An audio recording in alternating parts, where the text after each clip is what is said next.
If you were anything like me, and just asked yourself one or two times out in the field, is this ethical? Man, you got a home here. Welcome to the Go Show, celebrating all things outdoors in this beautiful outdoor playground of a state, nation, and world that we live in. Thanks for hanging out with me on a Taco Tuesday. Getting closer and closer to Christmas, getting closer and closer to the big day. So again, don't panic.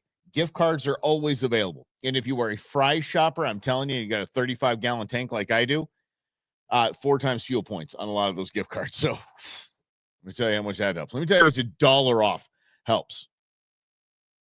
Well, I guess I really don't have to tell you. It's $35. But it's $35. And everybody's got some cool stocking stuffers and some cool gifts. So that's how we're going to go at it. And as everybody is getting on the holiday party groove and doing their thing, I only got 2 holiday parties. What up, Eddie? What's up, Rhonda? Rhonda, I swear, and I could show this to you. I have it in my drafts right now. I really do. I was giving you a little bit of feedback on the podcast, and which is almost perfect, by the way. And I hope you and I have the details of yesterday's story that we told. Did you send those up to you? What's up, Lay? Doing?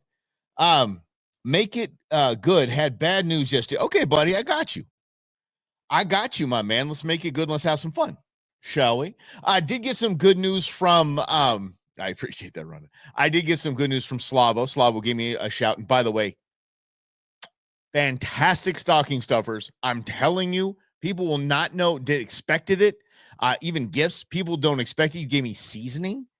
What do you mean you gave me seasoning for Christmas? They'll try it and go, okay, now, damn. So get over to slavosalt.com, use the code GOSHOW, get some stuff on your order. Anyway, he called me and said, I got your bow dialed in. The reason why he was dialing my bow in and sighting my bow in is because he told me to get a certain sight for the bow. So for the archers, the non-archers out there, when you draw a bow back and you get your anchor point right here, you put your nose right on the string and you're looking through this little tiny round hole called a peep sight. And that peep sight it correlates to the pins that are actually on the bow, the riser itself. And there's a 20-yard pin, a 30-yard pin, a 40-yard pin, a 50-yard pin. So if your target is 50 yards away, you look through the little peep sight and you put the 50-yard pin right where you want the arrow to go. Okay. That takes a lot of work to sight those in. The sight he told me to get, I was having the worst time. I was like, I don't even know. This thing is so finicky, so touchy. He started sighting it in, had to take it into to an archery shop and just kind of help him figure it out. Once he dialed it in, he dialed it in. So I have the utmost confidence in my bow. I can't wait to shoot it. It's going to be great. Let's see here. 5. Oh, man, you got some blood clots in your leg. Sorry about that, buddy. All right, well, they probably got you on some thinners and stuff like that. And then here's what's going to happen, champ, because we're all going to send those vibes your way, Lynn. We're all going to send those vibes. Everybody send Lynn some good vibes. We're going to go ahead and pow. Those things are going to pop right out. We're going to be all good in the hood. A friend of mine had the same thing. So it bounced back quickly. Our firearm peep sights. All right. Yeah, exactly. Yeah. Hell yeah. Let's go. Those are my archers in the crew, man. I'm all excited about that. Anyway, so that's really good news. Can't wait to hook up with him. And again, just my peeps know that's what's going to be in their stocking. Slavo's going to be in there because it's just my favorite season. I was actually asked by Queen Bee months and months ago, do you cook with anything but Slavo? I just look at her and say, why? I do have some faves that I go to. Some of the Kinder stuff is really good, and some of the Meat Church guys got some good stuff going on too. Yeah, compound bow took a bit to sight in. Also now it stored unstrung, but my crossbow is ready. The real cool thing is about storing a bow. Not the cool thing. The thing that sucks actually is that thing needs to be in a case inside. It needs to be temperature regulated. You're going to jack that bowstring up. Just put some wax in that bow, boom. If you put it in the garage and it's going from, like the last, 2 days, like 79 degrees to now 60 degrees, it starts to really wear on those strings, especially with your fishing line as well. Do not, you have a Hoyt. Nice. I'm a PSE guy. For those that don't know, PSE is an Arizona company. It's an Arizona brand. PSE in archery, Ruger for firearms. Those are Arizona brands, and I hope you guys will consider than when you make those kind of purchases. Okay, because we like to support local. I talked to Jason from Canning Coolers earlier today. He said that if you want anything Canning Coolers Friday before Christmas, you're still pretty good to place the order, and it's still going to get here before Christmas. All right. Yes. Thanks. Bo in my office. That's what I'm talking about. Hell yeah, man. Throw it right in your office. Cool thing is I work at home. So it's the same. Same with me. Okay. It actually had Beans and intern Sarah's bows in here as well. So we got all that taken care of. We got to get Nuge on the program. We really, really do need to get Nuge on this archery program.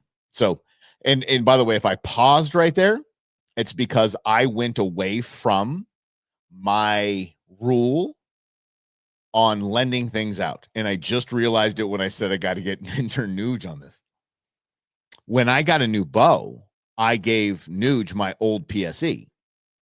Then my friend Paul and friend Zach plays for the Tigers, that said, we want to try archery. I'm like, try this bow. And instead of saying, okay, try the bow, let's hook up next Tuesday or next Friday and have a beer and get the bow back. And you tell me all about it. Tell me about your experience, or we'll go shopping for a bow for you together. I just let it go. And I just realized he still has that a year later. So yeah. Those who can do, those who can teach, right?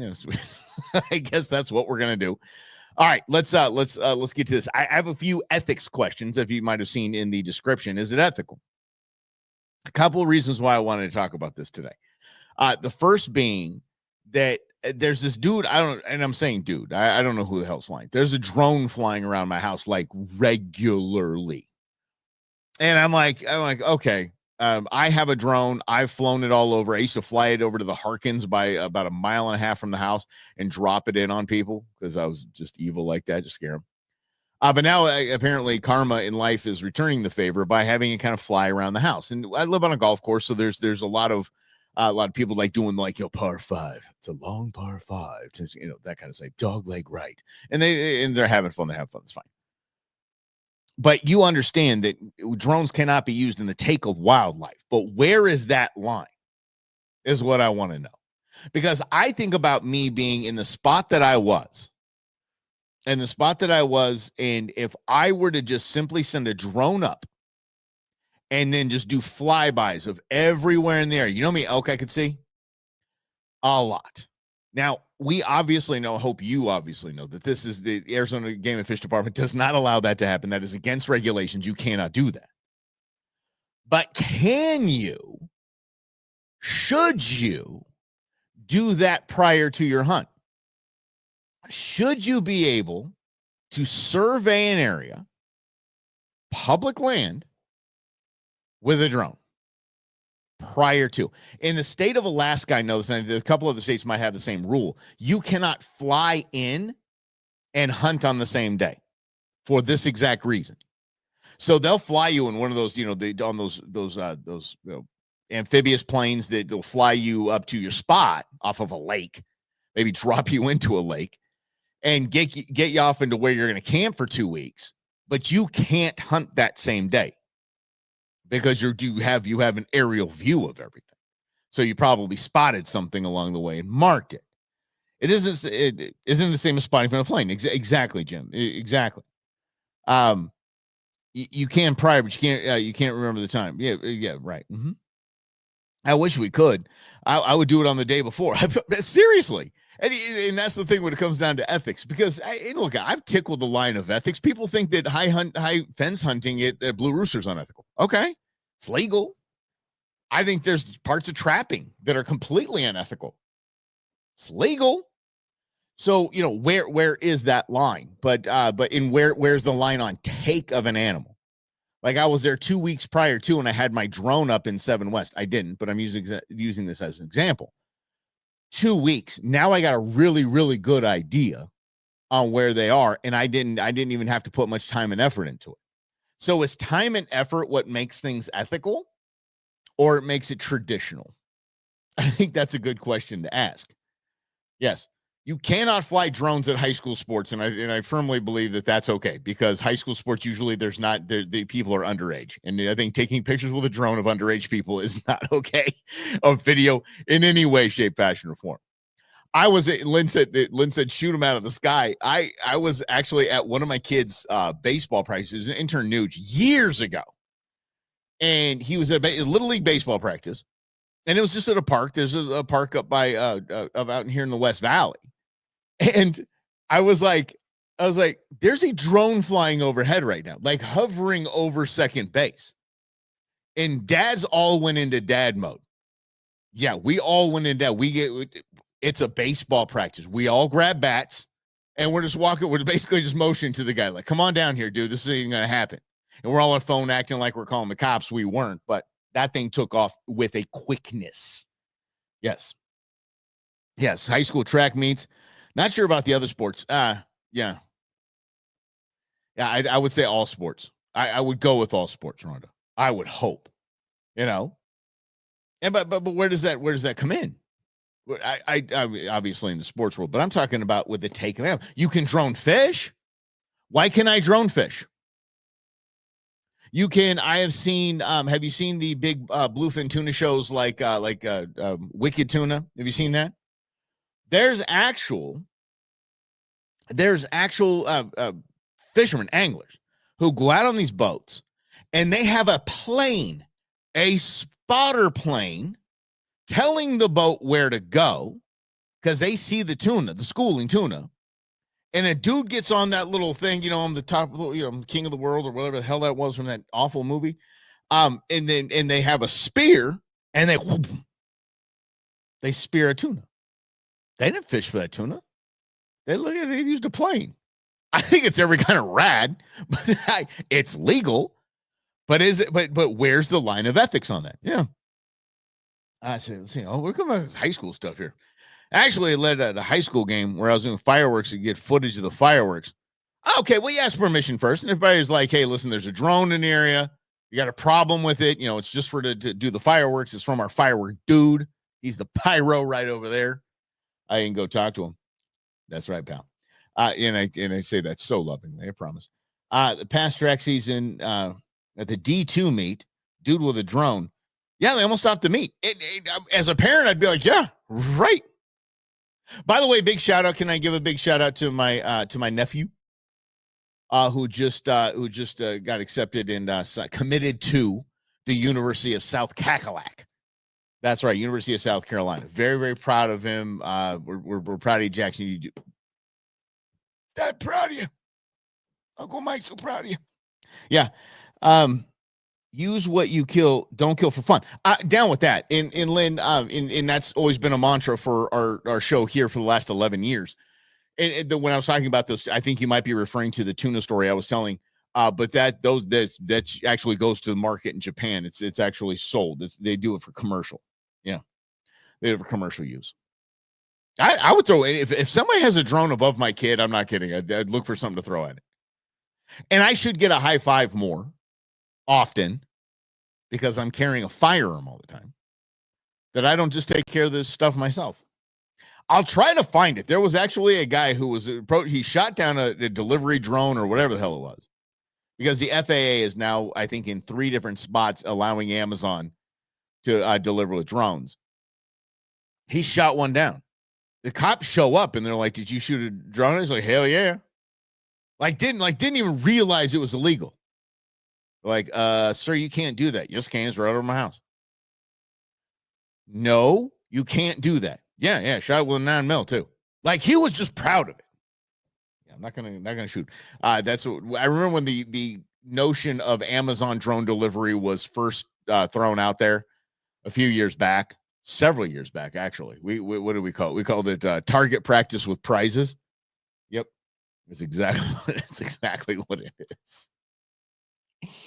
Oh, there's a special place in hell, by the way, for porch pirates. It's happening in my hood, and there's literally, it's even got Queen Bee and I.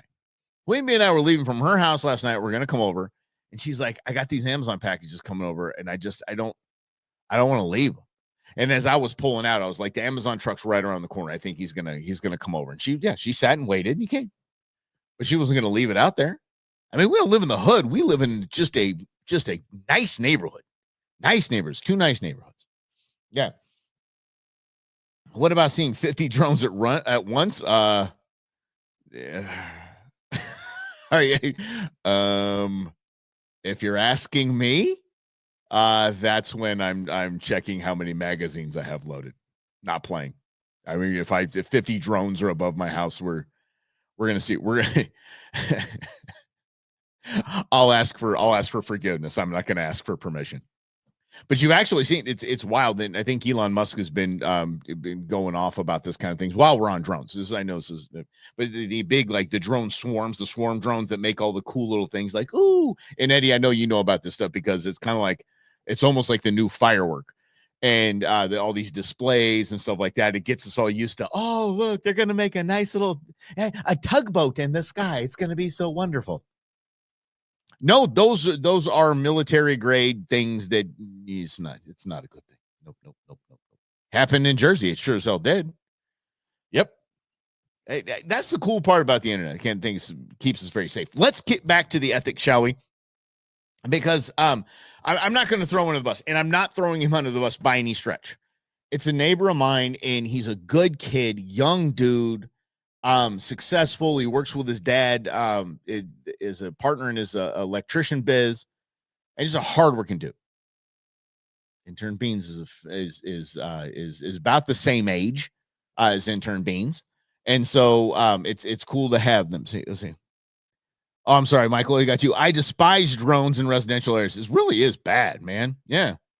It's like a trail cam on steroids. That's a really, really good way to put it. Michael, thank you for that on Instagram. It is a really good way to put it. It's like a trail cam on steroids. And trail cam have been banned for the take of wildlife here in the state of Arizona. They have been. And again, if you want to get all, get your undies in a wad, that move had to come. That move was preemptive because HSUS was going to eliminate a lot of hunting opportunities in our state. So we had to be preemptive in the trail cam. It's not really a ban. It isn't. There's a lot of loopholes. Anyway, my buddy cross street, good dude, good kid, young kid. We've been talking for months because I had a rifle tag for elk. He had a bow tag. So this guy's, we're looking at onX. We're going through every time we bump into each other out front. His dad his dad couldn't care less about any of this stuff, but he's like, okay, I'll hang out with my son and my buddy talk about this kind of stuff. And so he's doing scouting and all of that. He has okay, hold on a second. No, okay. No, I agree with this. You said it's, who's ethical anymore. It's all about me. But me might be the ethics, and that's cool. Because I don't want to see animals suffer. I don't want people poaching. I don't want, I want to know where the line is. And again, not to dip into politics, but I've said this for a long time now about presidents and social media. Like, we need a solid set of rules. This is okay. This is not okay. Just need rules.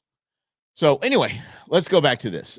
He went on a very long hunt, a days-long hunt, kept seeing bulls, but none of them were in range. If it were rifle season, every single one of them would have been in range. But he's talking like, 50 to 60-yard shots is his comfort range with his bow. And on the very last, the day before the last day, he gets a shot on a bull, and he thinks he 10 rings this thing. I mean, he thinks he hits this thing perfectly. I don't remember the distance. It might have been 65-ish yards. And understand this, by the way, an arrow and a good bow will fly 100 yards a second. It's this fast. So he took a shot at this, poked it, and he said, blood trail now. So he's just, they're all high-fiving, they're this and that and the other thing. 2 days of searching, they couldn't find it. They had blood trails. So on our program called onX Hunt, you can blood trail. You can say, okay, I saw one here. You can mark it on the program. Here, mark it on the program. Mark it. Then you see a pattern of where the animal's taking off to.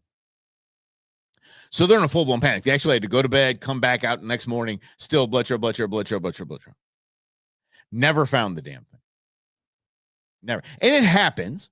Sometimes you might hit it in the brisket. It basically it's like poking it with a spear in a muscle, and it just limps around for a couple of days. It clots up and it's all good, and it just heals and it's fine. I've seen archers. I've seen any kind of hunter take deer that still had part of an arrow in them, and they're bouncing around like it's nobody's business. So it happens, okay. But then there's the idea I have to give up. I have to give up. Coyotes got to eat. Mountain lions got to eat. Whatever it is, it sucks. Here's the question. And by the way, that guy took this to heart. He took it because he's an ethical kid. Did you tag out? Is that your tag? You didn't find it. You know you shot it. You're blood trailing it. Do you go after another bull now? Or is that your bull? Did you just tag out? That's the ethical question. And I have to tell you, I would say tag out. 100% say tag out. Would I be tempted to do otherwise? Hell yeah. So that's where that tug of war comes in. Yeah. I appreciate that, Lynn. Thank you. Hopefully I'm making people think here. But I think that's it. That's it, because it's a tree falls in the woods, doesn't make a sound. If you shot an elk and can't find it, does anyone know? It's you. I talk about that with in relationships. In relationships, it's like, if someone could cheat and not know, And I don't know if I could. I really don't know if I could. I'd be tempted to go after another bull, but I don't know if I could live with myself on that one. I'm sorry. Let me tag out means you have one tag. So you have a tag for a big game species, whether it's deer, javelina, mountain lion, whatever it is. You have a tag, elk, and so if you shoot something and it drops, you tag it. So you put that tag, you take that tag, and now it's illegal. Now it's so if the game warden comes around, you have your tag. There it is. Everything's good. But you only get one of those. So if you shoot something and it gets away, or you just can't find it, do you just say, whatever, I'll just go try and shoot another one? So that's the ethical question. This story gets worse, by the way. At the end of the day, you have to look at yourself in the mirror. Yeah, square with your decision, right? Well said, Rondo. Very, very well said. Here's why we have more of the story. So I believe either his cousin or a good friend of his had a rifle tag for the next week when I had mine, but he was in a different unit. Same thing happened. Now, again, I looked at my man's Onyx and I could see how almost precision gridding they were doing, because you can track your steps just like a Garmin things. I'm trying to find this thing. Same damn thing happened. Same kid, 2 weeks in a row. And we're talking about 6x6 bull elk. I'm telling you. Yeah. Is there a common denominator? Here's what I'm asking. Or is this just bad luck? And so what do you do in the next, and I'll tell you what I encouraged him to do, but I would ask, what do you do? Is it just, you just take this, chalk this up as, this is part of the game. You win some, you lose some. And I do it at times, especially during dove season, which it is right now. During dove season, like there's sometimes where that thing went down and you just can't find it, because most likely you just wounded it in some way. And it's just scurrying along in high brush, and there's just no way you're going to find it. That's why I got dogs, because I don't want that to happen anymore. That's why I got dogs. And by the way, dogs can be used for big game as well. Like if you lose a deer or an elk or something like that, you can get on the interwebs and say, I've got an elk down. I can't find it. I will pay you X amount of dollars to bring your dogs out and let's find this damn thing. So what I want to do is encourage this kid. You become a better tracker. Become a better tracker. Tracking, especially when it comes to big game animals, starts with waiting and doing absolutely nothing. I want to tell you what I mean by that. Happens a lot during dove season, buddy. Let me tell you something, Eddie. It definitely does. But I mean, what actually stops that from happening a lot is the one dove, one retrieve, one dove, one retrieve. It's really hard, especially you're in a flight and you knock one down and you're going to get it, and there's like 3 more that are just chip shots right above you, and you just lose your coordinates, lose your bearings. One shot, one retrieve helps out a ton on that. But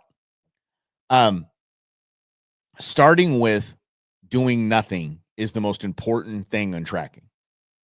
So let me help you out with that. So if I arrow a deer, okay, it scurries off a little and I see it go down, I'm not going to move for about 30 minutes. I'm not moving, not getting anywhere near that, not getting up, not making noise, trying to, just give me yes, kind of as quiet as I can. And I'm going to let that animal expire. If I don't, he didn't wait 30 minutes, Jim. Exactly, bud. That's exactly. So if I get up in my excitement and I'm like, boom, and that thing is just, it still has adrenaline. It's by all rights, not a lot, but still just adrenaline yoked. That thing will run for miles if I jump it. And Matthew's with me on that as well.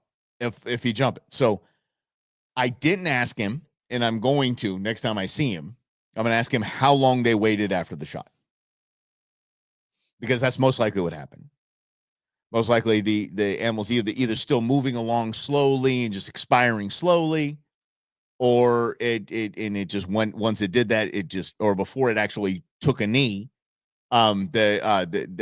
they startled it somehow and it was long gone. You have no idea. Actually, one of the shows I watched originally, and I know we got to go here, guys, but one of the shows I watched originally when I knew you could get dogs involved in retrieval is that they found this thing 3.5 miles away from where it was shot.